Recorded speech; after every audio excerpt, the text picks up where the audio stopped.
আমি আপোনাক সকলোখিনি কথা মাতিলো ঠিক আছে আপুনি তাত ইনফৰ্ম নাই মানিলো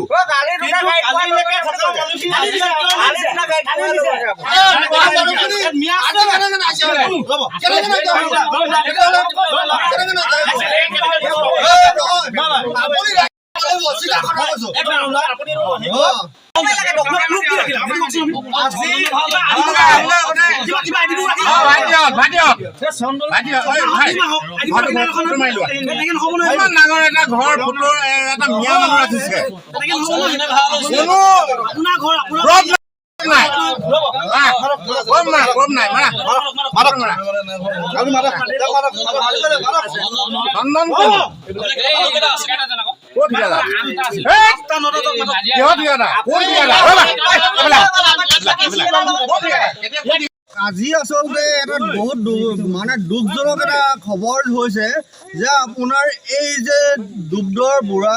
দিহিঙীয়া গাঁৱৰ অঞ্চলৰ পৰা এজনী আপোনাৰ 14 বছৰীয়া ছোৱালী নাইকিয়া হৈ গ'ল। তাৰপিছত যেতিয়া গোটেই বস্তুটো পৰ্যালোচনা কৰিলোঁ আপোনাৰ এজন মিয়া সম্প্ৰদায়ৰ লোকে ইয়াৰ পৰা 14 বছৰীয়া ছোৱালীজনী ইয়াৰ পৰা লৈ গ'ল আৰু আমি যেতিয়া খবৰ পালোঁ যে গোটেই আপোনাৰ এই মানুহ ঘৰৰ পৰা আচলতে যিঘৰ মানুহ আমি ইয়াত আছোঁ নহয় গোটেই মানুহ ঘৰৰ পৰা আচলতে গোটেই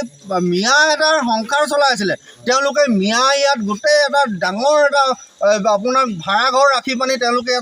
এটা ব্যৱসায় চলাইছিলে আৰু তাৰপিছতে ইয়াৰ পৰা আচলতে তেওঁলোকৰ কোনো ধৰণৰ লিংক নাথাকিব কাৰণ আমগুৰিৰ নিচিনা জেগাত আপোনাৰ ভিতৰুৱা জেগা হয় আমগুৰিৰ ভিতৰুৱা জেগা দিহিঙীয়া গাঁও আপোনাৰ ইয়াত মানে আপোনাৰ কোনো ধৰণৰ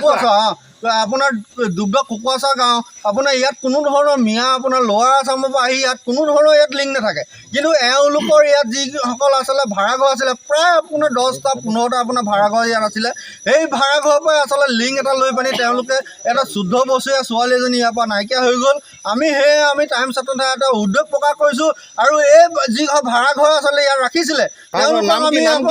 আইনৰ শাস্তি আপোনাৰ ভাস্কৰ নামৰ এই যিজন মানে আপোনাৰ ব্যৱসায় তেওঁলোক কৰিছিলে চিধা কথা ক'বলৈ হ'লে তেওঁ ব্যৱসায় কৰিছিলে আমি স্পষ্ট কথা কৈছোঁ যে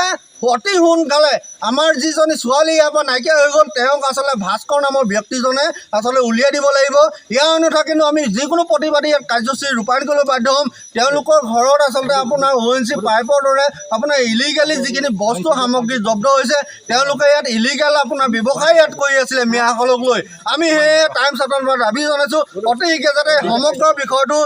মুখ্যমন্ত্ৰী মহোদয়ৰ লগতে আমাৰ যি গৃহ বিভাগ আছে সকলোৱে যাতে পৰ্যালোচনা কৰক আৰু এই বিষয় যে আমগুৰি নগৰৰ একেবাৰে কাষৰে অতি দূৰত থকা দুগ্ধৰ অঞ্চলৰ কুকুৰাচোৱা গাঁৱত আচলতে আজি আমি শেহতীয়াকৈ জানিবলৈ পালোঁ যে আমগুৰি এই দুগ্ধৰ কুকুৰাচোৱা গাঁৱৰ এগৰাকী প্ৰায় 8ম শ্ৰেণীত পঢ়ি থকা ছাত্ৰী আচলতে তেওঁলোকৰ ঘৰৰ কাষতে যি ঘৰ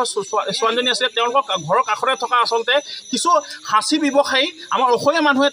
তেওঁলোক আচলতে কিছু মিয়া পুহি ৰাখিছিলে তেওঁলোকৰ নিজৰ ব্যৱসায় বাণিজ্য প্ৰচাৰ কৰিব পাৰে সেই মিয়া এজনেই এই কাষৰ 8ম শ্ৰেণীৰ ছাত্ৰী এজনীক পলুৱাই নিবলৈ বুলি প্ৰায়